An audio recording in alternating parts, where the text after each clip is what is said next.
Sometimes Glow feels it's worth working for them free, as she's taken Sunny's education as her homework. Sunny's dad is really tough. Glow lets Sunny go first, as adult matters need adult ear. Sun is a local celebrity, respected by all. She won't allow anyone to talk to her rudely. She really appreciates Glow and even wants to teach her about college, though Sunny thinks she's joking. Although Glow is doing great in the mob scene, her experiences are like the advanced level for Glow. Maturity doesn't happen overnight.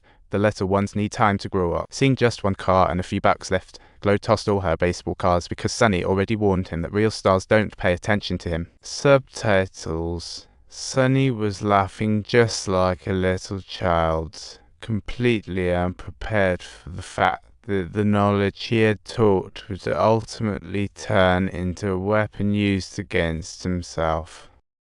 It was truly a case of a reverse tuition fee paid to Dad. To protect his son's future, he faces life-threatening situations, engaging in a friendly skirmish with Sunny. The dialogue drips with disdain for prestige, such a family drama. He stood without fear, like a mountain, creating a sky for his son free of sinister whispers, but they left in a huff full of artistic tension.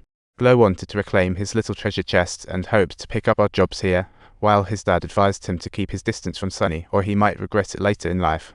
He's wrong, life needs no forceful delay. Rise early, keep energy up daily. If he tries his best, he'll become a real manly man. Staff are all skilled tough guys, your dad's the role model. But everyone loves him like they love you in a performative art kind of way. The difference.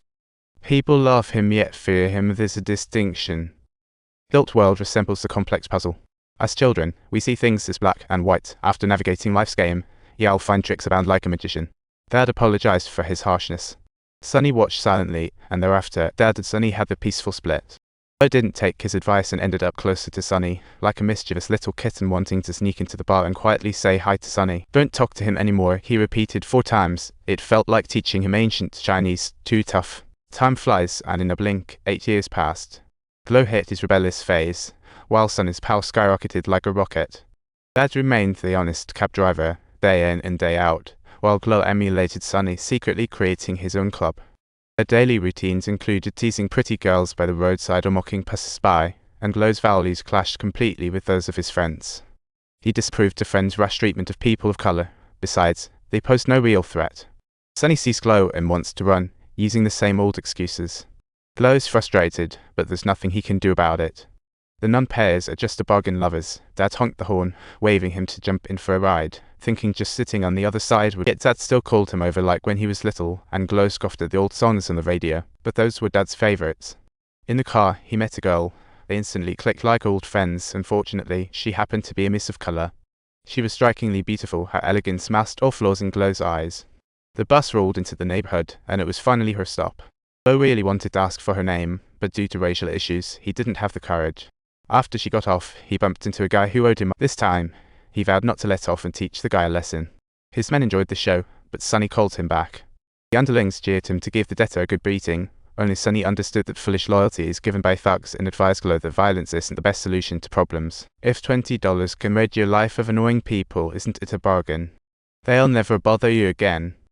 That's way more economical than beating someone up. Sun is a perfect example. He spent 10 years in prison because of fights. Little did they know, it became a secret book club. While everyone else was lifting weights, playing cards, and causing trouble, he spent his time reading in a corner. He learned a lot in prison, even picking up a book by an author from 500 years ago. The author taught him how to seize everything, so when trouble hits the gang, he could handle it quickly. Truly a crisis management master. He told Glow not to worry about the small stuff. Sometimes ignoring is the best solution. Sunny's henchmen felt safer being here than just hanging around casually. Subtitles. They had an even stronger justification to adore him with all their hearts here. Those who intended to stand against him felt even more intimidated upon learning he was nearby. Yet they ended up simply ignoring me. Regarding the incident of Sunny locking the door, do not forget that I did tell you the exact reason behind it. When he said no one could leave, everyone froze, faces as if seeing a ghost, courage gone, like in a midnight horror movie. His henchmen rushed in, knocking the knights flat on the ground. Glow thought being with Sunny would keep him fearless, but when faced with real conflict, he was curled up. Even though he pretended to be strong and had rehearsed too many powerful moments and bravery in his mind, he ended up becoming a helpless one. The knights were badly beaten, even the bikes damaged. Passers-by, fed up, kicked them like a victim group. Glow's friends planned a gang deal, believing guns were needed to join, preparing to intimidate. Then Sunny showed up. Sunny immediately halted the transaction, stating such things were not allowed on this street, raising the street moral standards to a whole new. Told Glow his friends were bad, hanging out with them meant trouble, better switch to better company. Sunny instantly identified them as scum and told Glow that there are two types of education in life: the knowledge gained from school. The other one is the lessons we learn from society. Society instructs us to be cautious and discreet. We should walk as if dancing, carefully observing the ground. School teaches people right from wrong, while Glow's friends caused trouble due to their recklessness. The next day, a group of black boys riding by got beaten up by them.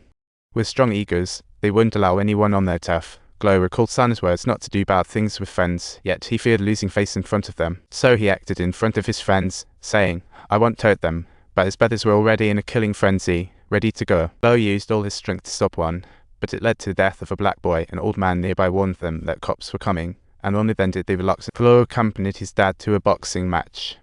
Sunny was there. His invested fighter was about to fight. Henchmen invited them to the front to watch. Dad paid for seats. Glow felt safer here. Subscribe if you like it.